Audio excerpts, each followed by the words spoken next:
मनीष, क्या mutual funds में invest करके मैं टैक्स बचा सकती हूँ? अगर हाँ, तो कितना टैक्स बचाया जा सकता है? क्या टैक्स बचाने वाले म्यूचुअल फंड्स अच्छा रिटर्न देते हैं? इन म्यूचुअल फंड स्कीम्स में कितने समय तक पैसा लॉक इन हो जाता है? क्या मैं हर महीने इन फंड्स में इन्वेस्ट कर सकता हूँ? कौन सी म्यूचुअल फंड स्कीम है टैक्स सेविंग के लिए best option? As a Z fund expert मेरे से ये क्वेश्चंस रेगुलरली पूछे जाते हैं। इस वीडियो में हम आपके इन्हीं सवालों का जवाब देंगे। मैं हूं मनीष तनेजा और आप देख रहे हैं जेड फंड्स। जेड फंड्स, जहां आप कर सकते हैं डेली एसआईपी। जी हां, 10 फंड हाउसेस की 500 से भी ज्यादा स्कीम्स में आप कर सकते हैं डेली एसआईपी। अगर आप एक म्यूचुअल फंड इन्वेस्टर हैं तो क्यों ना रोज की बचत को अब इन्वेस्ट करना शुरू करें।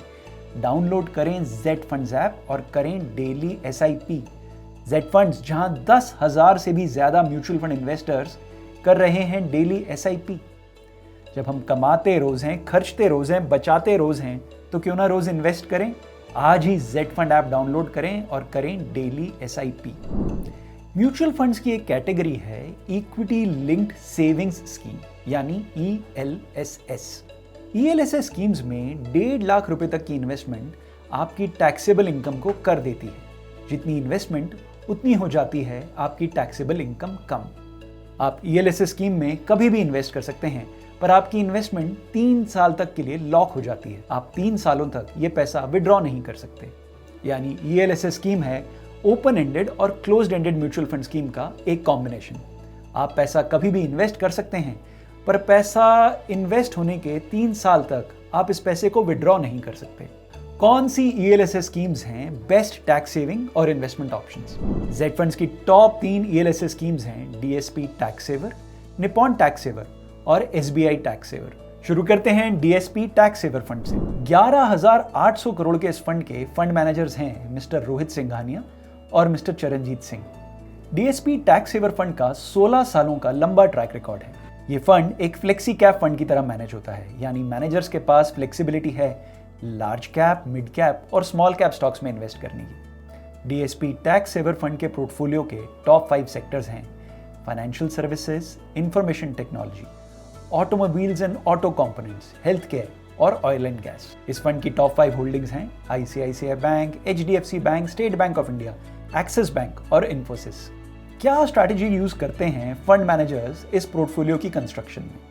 इस फंड के फंड मैनेजर्स स्टॉक सिलेक्शन के लिए BMG फ्रेमवर्क फॉलो करते हैं। BMG यानी ऐसे बिजनेसेस जिनमें ज्यादा कैपिटल नहीं लगता, जिनका कैश फ्लो स्ट्रांग होता है और जो कंपनीज मार्केट शेयर से अपनी इंडस्ट्री को डोमिनेट करती। क्या रिटर्न्स दिए हैं डीएसपी टैक्स सेवर फंड ने?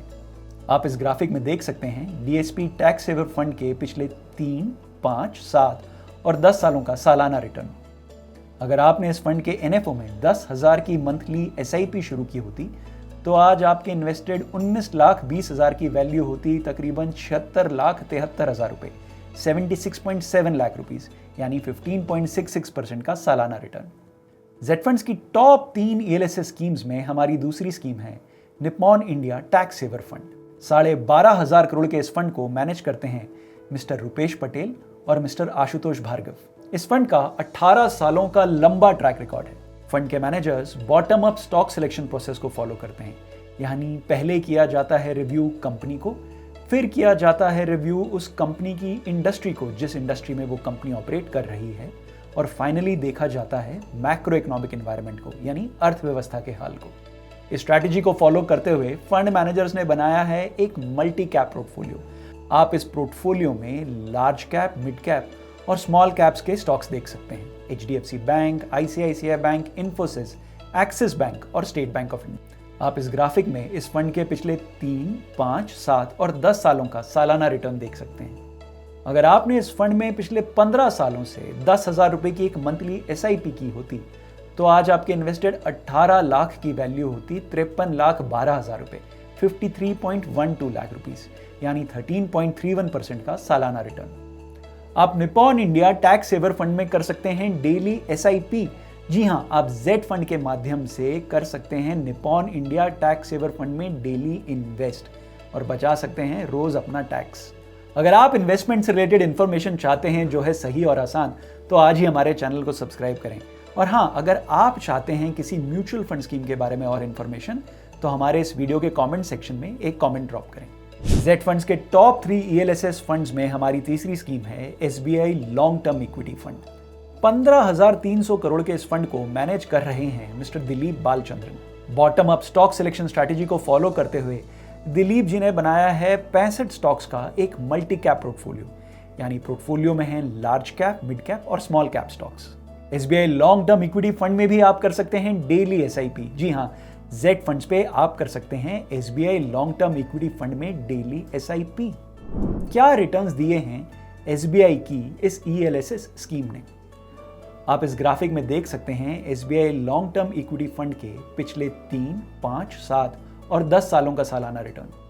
यदि आपने इस फंड में 15 साल पहले 10,000 रुपए की एक मंथली SIP की होती तो आज आपके इन्वेस्टेड 18 लाख की वैल्यू होती 59.73 लाख, यानी 14.65% का सालाना रिटर्न।